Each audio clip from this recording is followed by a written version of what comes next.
quê bài anh đang có chủ nghiệp tuấn cầm qua của bao nhiêu của nhà là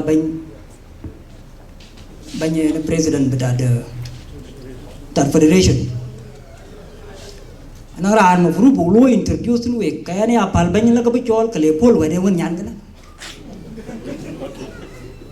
nào bên pal bao nhiêu cái bicol cái lệ phol quê ra một group bulu introduce nu cái member that parliament currently di Juba ken Junub Sudan quê win doctor ci bay loy one of the best doctors phía win doctor Blario oi quê nhìn ban liu dakin kapat ke chiwun oi ku mangra rul tur ku piren chen pirzin pirong bu pyo yong ke doctor mu yet in chen lo real ku le yen istahek dia member ken parliament. Please, I want to introduce Senator Matiang Blario Oi. Please stand up.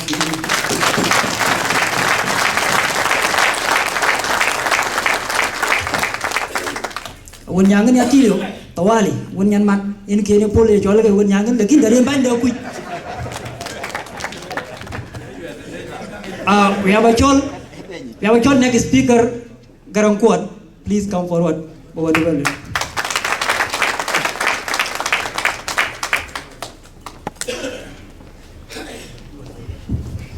In Chile, Brother.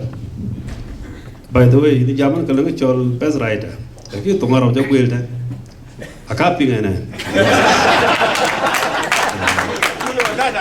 will think in the next day, copy. I'm sure my colleagues, PJ Lammer, will talk to that. In Gabal can my presentation, Joey Kaikwa. No, open. Couple of Joel Langati will about this book. I published this book sometime this year, but our people don't know. On my presentation, I have a quote. I said that if you want to defend a nation, you need an army. And if you want to defend civilization, you need education. This is how you defend civilization. This book has put our culture permanently on the map forever. So what I've published here is about our culture. Can you know chat nyan we be in mo chi wich ku jala mo nyen wich a chin riet be the in the chi ting sura chirgan. Lakin the generation mo what the story is all about. This book has 3 songs. I have written them in Dinka. One song I have called them the Great Dinka War Songs. Song Kero, I might be one song in the book. These are war songs for the Dinka, all of them. That song, no one knows, and I'm going to sing it for the first time. People don't think I can sing. I'm going to sing today.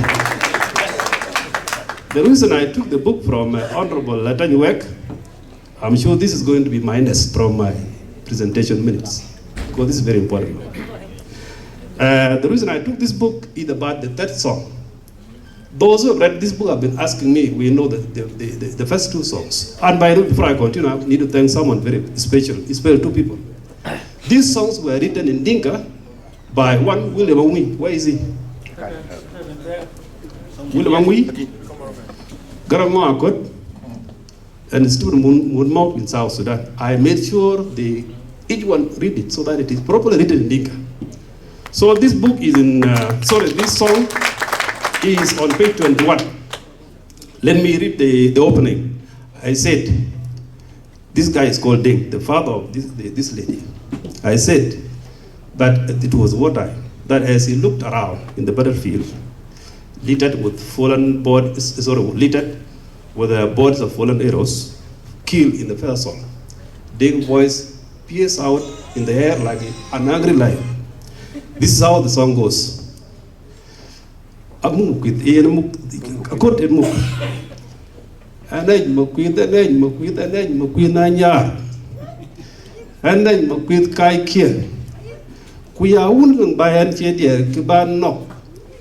Wouldn't buy and chedia, Kubanya. Key, young Riot, Key, Word Riot. Wouldn't buy and chedia, Kubano. Because after they go for that. So then we go with Woman Queen. This is how this song is sung. Okay? Thank you very much.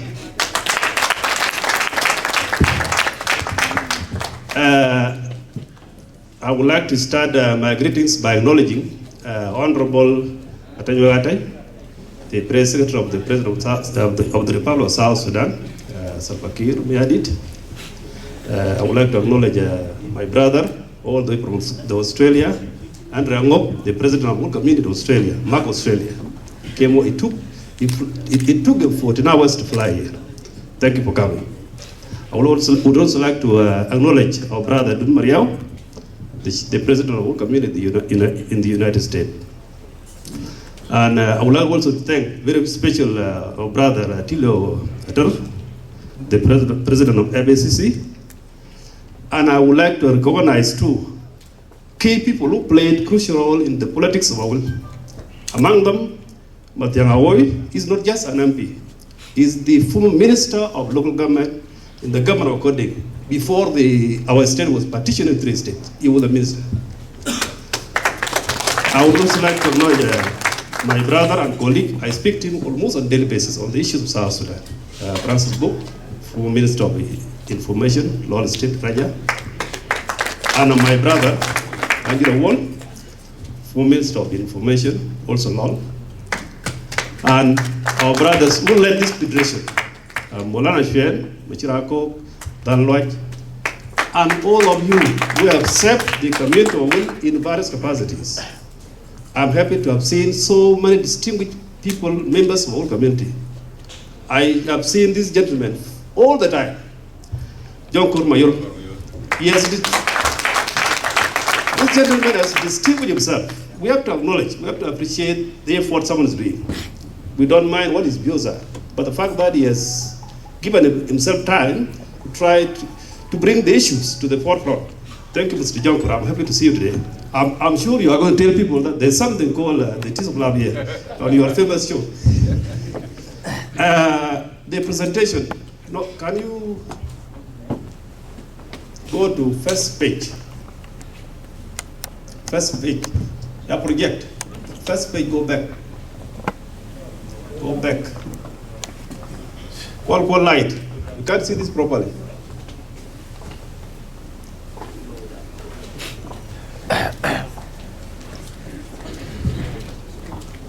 Okay, why don't you this light?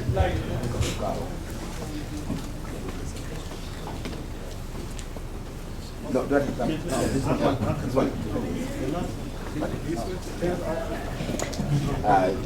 No, it's supposed to close that light. No, Ngayon ko lang tuyo kan We are taking this. Tell it over again so that it is take that. Where is that? Yeah. I was tasked to present on education. While I was thinking about what to present, one thing that came to mind is, in order for us to prioritize our plans, in order for us to think strategically on how we can contribute to education in South Sudan, it's important we know what is available at the moment. So I've included in this presentation very real, concrete data about the state of education in Awil. I'll come to the diaspora. Before I continue, I have quoted someone there, Andy McIntyre. I said, if you think education is expensive, try ignorance. That's a very key one. And you think about it. Let's go to the next page, next slide. Ignorance is more expensive than education. So it's better we educate our kids. That's the meaning of this thing. It's so costly, actually, it's said there. Yeah, of course, this is common sense. I call it Northern Barakazal sub-region comprised, because now we have become a sub-region within Barakazal. That's why I call it Northern Barakazal sub-region. We are no longer a state. Next slide. I decided to put this for a purpose. this slide. And I will refer back to Angela Cohn's presentation here. Angela Cohn gave a highlight on entrepreneurship. Education in South Sudan is, I have said that, is untapped gold mine. And you will see from the data that I'm going to present. Why is it an untapped gold mine? The way people are thirsty for education is to another level. I said it, for example, existing willingness to pay for it, even at a crazy price. If you provide well-equipped, well-furnished education or a school in South Sudan, parents will pay heaven and earth to make sure their kids go there. Because there are no opportunities, there are no schools, better schools. This is not to say our government is not doing much. We know the situation in South Sudan. So education actually is an investment opportunity. If you are thinking of venturing to what Condit was referring to, the private sector, invest in education in South Sudan. People need it. There is money there. Next page, next slide. South Sudan education lacking due to funding gaps. Indeed, in 2005, going forward, education was given the best priority there is. But of course, 2013 situation became a situation. I was part of the system. I spent 5 years serving as Secretary General of the government of Northern Barbados. So I know in and out of what was happening. Efforts were made by the government of South Sudan and the states. But there are still gaps. There are acute shortages of facilities. That include, for example, textbooks, classrooms. As you will see anyway in the data, there are just many things that are missing. But the most important thing that is killing the education of South Sudan is the enumeration of the teachers. I know when I was still there, a teacher was paid somewhere around 600 pounds. 600 pounds by that time was roughly, at least it was okay, but at the moment, it's absolutely nothing. So majority of well-educated South Sudanese have decided to desire education. They've run into NGO work. This is a major crisis. Everyone knows. I'm sure Honorable Tenwek will testify to this. It is a fact. I know it's hard to fix, but this is a major problem. Why? Education has become so weak. We are the least in the region. And that's why I said it is untapped mine. You provide better school, better teachers. Every parent in South Sudan will bring their kid to a school. So this is investment opportunity. This is for those who are thinking of big business. Next slide. Important sub-regional education data on primary and secondary schools, teachers, all those. This is the data I was talking about. This data is important. And by the way, the fact that we have the president of MAP Australia with us, the president of World Committee in the United States with us, and the president of the Federation of World Committees with us, our World Committee is complete in this order. So whatever I present here, this is now the complete World Committee of diaspora. No one is missing. So whatever data I'm presenting here, Mr. President, take note of it, see which areas requires our intervention. And that's the purpose why I decided to provide real data. And by the way, let me thank someone special, Honorable Dengdegoj. This data was provided to me by the Ministry of General Education and Instruction in South Sudan. This is a realistic data. It is a data that was collected in 2016. That was the last time the Ministry of General Education and Instruction in South Sudan conducted assessment. It's called Annual Education Assessment, sorry, census. But it has not been possible in 2013 or this year. So this data is the data that is now the current valid data at the moment in the ministry. So this is a big thank you to Dengdegoj and his team. Next slide. This is what is existing as of 2016. Nothing has changed. Right now we have 3 states in Aweil. We have Aweil State, Lawless State, and Aweil State. How many schools are in the region at the moment? In Aweil State right now, we have 289 schools, private schools. These are real physical schools, 289 private schools, and 30 secondary schools in Aweil State right now. Aweil has now 234 primary schools at the moment. These are realistic, quoted from the Ministry of General Education and Instruction, and 600 schools. LOL, we have 156 primary school right now and 5 secondary school. And when I talk of LOL, I'm talking of all north and all west. Raja is not included. This data is only for the greater Aweil. So LOL there represent Aweil north and Aweil west minus Raja. It would have gone, it would have shoot up if Raja was included. These are the schools we have right now in at home. You need to know that's important data. Next slide. How many schools were enrolled as of 2016 census, annual census? In Aweil State, there was 149,000 plus what you see there in primary enrolled in that year. In male were 85,000 and girls were 64. Yeah, this is a good thing, almost half. In Aweil State, that was such an impressive data when I got. Aweil had 97,000 students. 57,000 being male and 40,000 being female. LOL had 65,000 students that year. That's one being male and 28. This almost a split. We have to be proud of our girls. They are doing well. If you can look at the data, this shows something is good for the woman. So again, Ministry of Education. Next slide. Teachers, how many teachers do we have currently? As of 2016, maybe they have increased or they might have reduced, but this is the current data. In Aweil State, which is the leading, because it is the mother of all of us, there are 2,388 primary school teachers as of 2016. 200, and I wanted to take note of the data on secondary school, the teachers on secondary school, take note of that data. In Aweil State, there were 277 teachers in secondary school. Aweil had 2 teachers for secondary school. LOL, which is 2 counties, 47. All together, and I want to emphasize on the number of teachers in secondary school. Aweil as a whole had 376 teachers. Honestly, is it possible that a populous state like Aweil would have that figure?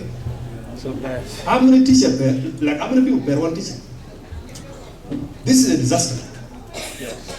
And that's why I said the 3 presidents need to take note of this data. Because this is how you prioritize your plans.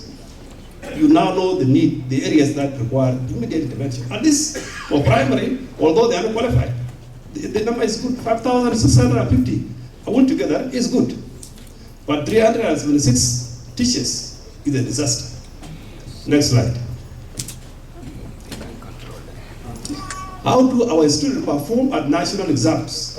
Example, I took the data of 2015, primary school leaving exams, Sudan.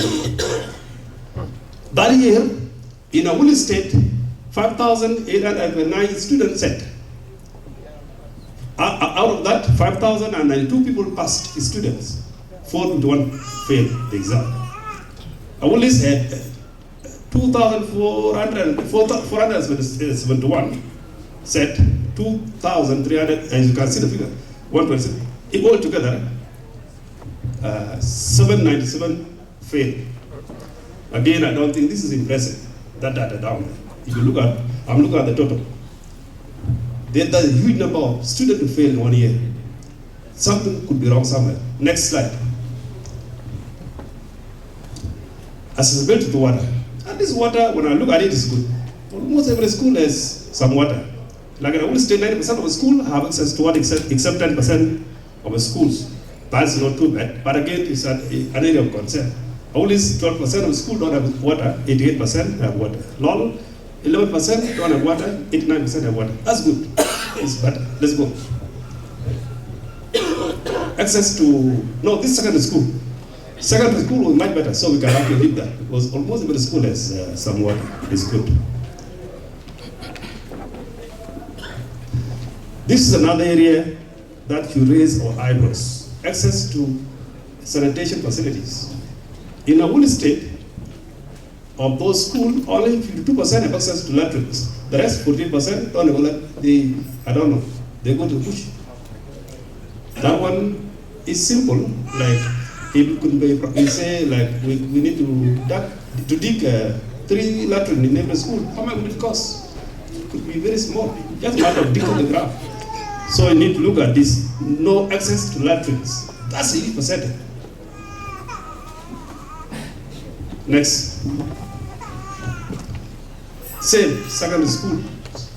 It's slightly okay, not important, let's go. This is another area, and I think we need to look at this critically. Accessibility to health facilities or health unit. If you look at Aweil State, for example, only 4% of the schools have access to health. The very good 96% of them don't have access to health. If you are sick with malaria, it's up to you, or you get some tree leaf or anything. That's the situation. Go to Aweil, it is even a disaster. Only 2% have access to health. 98% zero. Same with law. Only 3% have access to health. Good 97% zero. This is a data that must help us decide where do we gear our priorities. Let's go to next. This is secondary schools. In Aweil State, 7% have access to health facilities. Law and Aweil is zero. All the secondary school I talk about, sick in Aweil is family law, 0, nothing. You are sick, it's up to you. This is where we should be thinking. It's not about our politics here. Who is doing what? This is the area we should be thinking about. How come? And they're very simple. Next. How does Northern Bahari Ghazal sub-region compare with other sub-regions? Let me inform you, when this data was collected in 2016, people were not able to perform the same activity in the Greater Upper Nile because of war. It was only performed in 6 states of South Sudan. So this is a comparison so that we see, are we the worst off or others somewhere close to us? So let's compare it. I've said the sub-region, Northern Bahari Ghazal, which is 3 states, Warab, which is 3 states plus Abyei, Lakes 3 states, Western Equatoria 3 states, Central Equatoria 3 states, Eastern Equatoria 2 states. So I began with primary schools in Northern Bahari Ghazal, which is 3 states.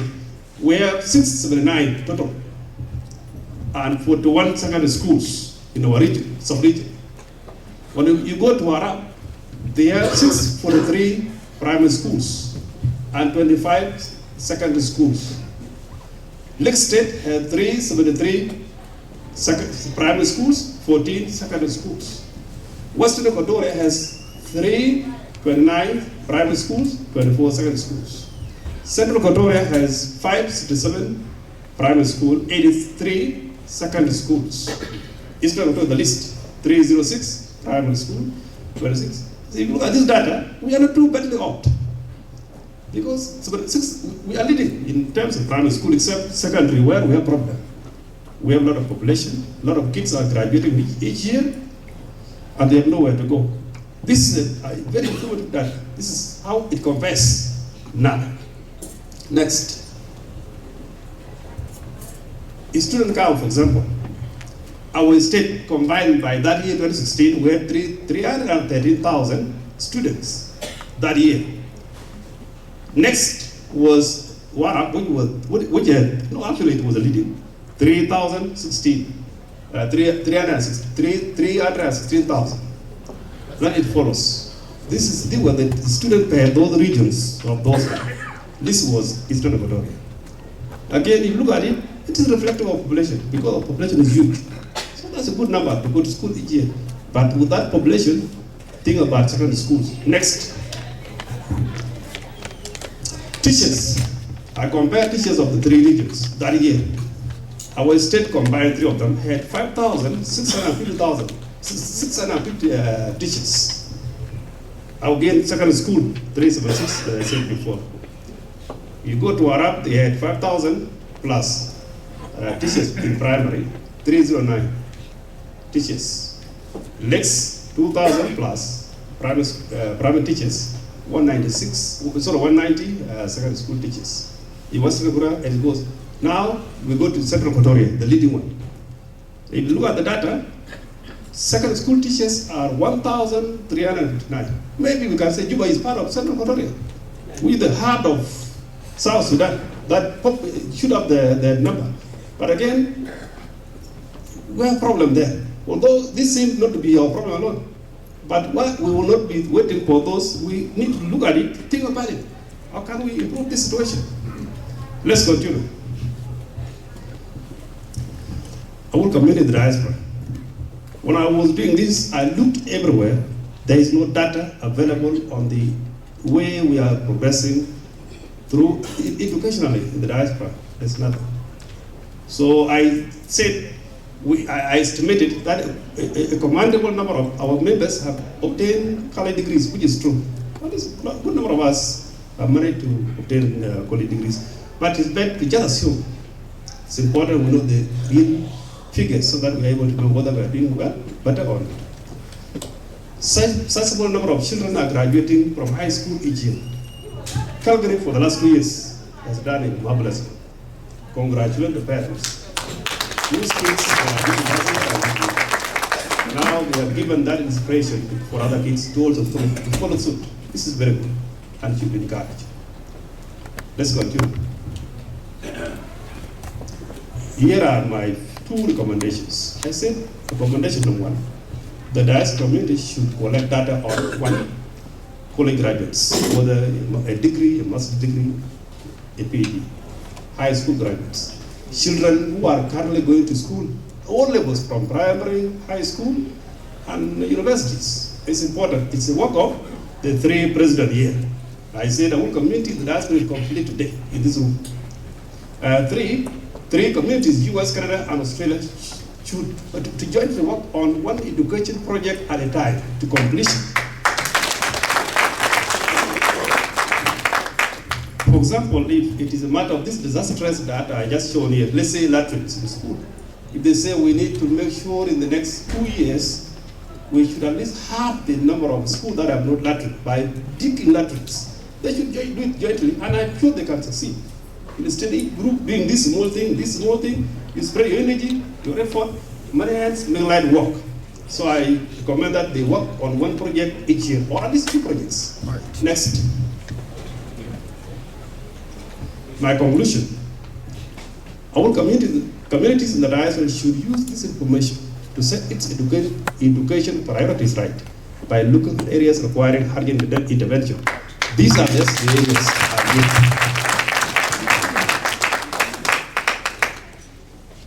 Next to conclude, I know I've taken time because of myself. This is what I said when I referred to the book, that to defend a country you need an army.